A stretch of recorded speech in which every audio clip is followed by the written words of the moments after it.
ఒక్కసారిగా ధనవంతులు కావాలనే దురాశతో ఈ నెల 16న రాత్రి కర్ణాటక రాష్ట్రం విజయనగర్ జిల్లా హోస్పేట బస్సులో పంపిన పార్సెళ్ల దోపిడీకి యత్నించిన ముగ్గురు నిందితులను హరసనహల్లి పోలీసులు పట్టుకునే నిందితుల నుంచి 62 లక్షలు విలువ చేసే బంగారు ఆభరణాలను స్వాధీనం చేసుకున్నట్లు జిల్లా ఎస్పీ బిఎల్ శ్రీహరిబాబు తెలిపారు.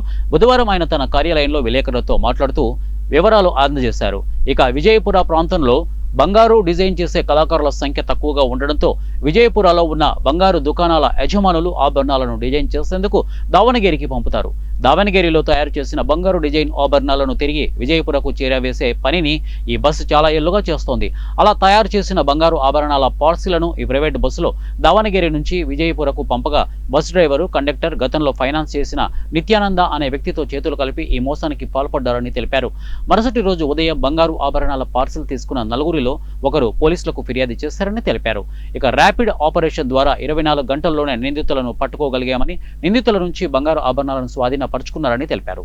ఇక విజయపుర నుంచి దావణగిరికి వెళ్లే దుర్గాంబ అనే ప్రైవేటు బస్సు శివమొగ్గ నుంచి విజయపురకు రోజు నడిచే బస్సులో పనిచేసే భద్రావతి తాలూకా బస్ డ్రైవర్ మంజునాథ్ హావేరి జిల్లా గుత్తల తాండాకు చెందిన బస్ కండక్టర్ కృష్ణాలంబాని పోలీసులు నటించిన చెన్నగిరి తాలూకా నిత్యానందను ಅರೆಸ್ಟ್ చేస్తామని తెలిపారు. ಮಾಡಿರುವಂತಹ ಆಭರಣಗಳನ್ನ ಕಳಿಸ್ಕೊಡುವಂಥ ವ್ಯವಸ್ಥೆ ಮಾಡ್ತಿರ್ತಾರೆ. ಅದೇ ರೀತಿ ಅವರಿಗೆ ಪರಿಚಯಸ್ಥರಂತಾಗಿದ್ದಂತಹ ಕೃಷ್ಣ ಎನ್ನುವರಿಗೆ ಅವರು ಕರೆ ಮಾಡಿ ಕೇಳ್ತಾರೆ, ಈ ಥರ ಯಾವುದಾದ್ರೂ ಪಾರ್ಸಲ್ ಇದೆಯಾ ಇವತ್ತು ಅಂತೇಳಿ. ಆ ಸಂದರ್ಭದಲ್ಲಿ 4 ಜನ ಪಾರ್ಸಲ್ ಇದೆ ಇವತ್ತು ವಿಜಯಪುರಕ್ಕೆ ತೊಗೊಂಡೋಗ್ಬೇಕು ಅಂತ ಹೇಳಿದ ಸಂದರ್ಭದಲ್ಲಿ ಅವರು ದಾವಣಗೆರೆ ಬಸ್ ಸ್ಟ್ಯಾಂಡಿಗೆ ಬಂದು ಅವರು ಈ ಪಾರ್ಸಲ್ನ ಕೊಡ್ತಾರೆ.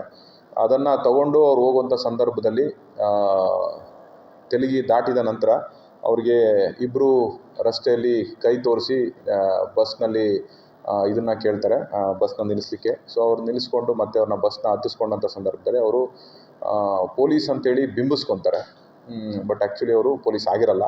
ಅವರು ಪೊಲೀಸ್ ಅಂತೇಳಿ ಆ ಪೊಲೀಸ್ನವ್ರ ಸೋಗಿನಲ್ಲಿ ಅವರು ಇವ್ರಿಗೆ ಎದುರಿಸುವಂಥದ್ದು, ಇವ್ರ ಬ್ಯಾಗ್ಗಳನ್ನ ಚೆಕ್ ಮಾಡೋದನ್ನು ಅವ್ನು ಮಾಡ್ತಾರೆ. ಸೊ ಅಂಥ ಸಂದರ್ಭದಲ್ಲಿ ಈ ಕಂಡಕ್ಟರ್ ಬಳಿ ಇದ್ದಂತಹ ಈ ಆಭರಣಗಳು ಅವರಿಗೆ ಸಿಕ್ಕುತ್ತೆ. ಸೊ ಇದನ್ನು ನಾವು ಪೊಲೀಸರು ಇದ್ದೀವಿ, ಎಸ್ ಪಿ ಇದರಿಂದ ದಾವಣಗೆರೆ ಕಚೇರಿಯಿಂದ ಬಂದಿದ್ದೀವಿ ಅಂಥೇಳಿ ಅವ್ರಿಗೆ ನೀವು ನಾಳೆ ಡಾಕ್ಯುಮೆಂಟ್ಸ್ ಎಲ್ಲ ತೊಗೊಂಡ್ಬಂದು ತೋರಿಸಿ ತೊಗೊಂಡೋಗಿ ಅಂತೇಳಿ ಒಂದು ಅವರಿಗೆ ಭಯನ ಹುಟ್ಟಿಸ್ತಾರೆ. ಅದೇ ರೀತಿ ಆ ಕಂಡಕ್ಟರ್ನೂ ಕೂಡ ಕರ್ಕೊಂಡು ಅವರು ಇಳಿದ್ರು ಅಂಥೇಳಿ ಒಂದು ಘಟನೆನ ಇವರು ಫಿರ್ಯಾದಿಯರು ಅವರ ದೂರಿನಲ್ಲಿ ದಾಖಲಿಸ್ತಾರೆ.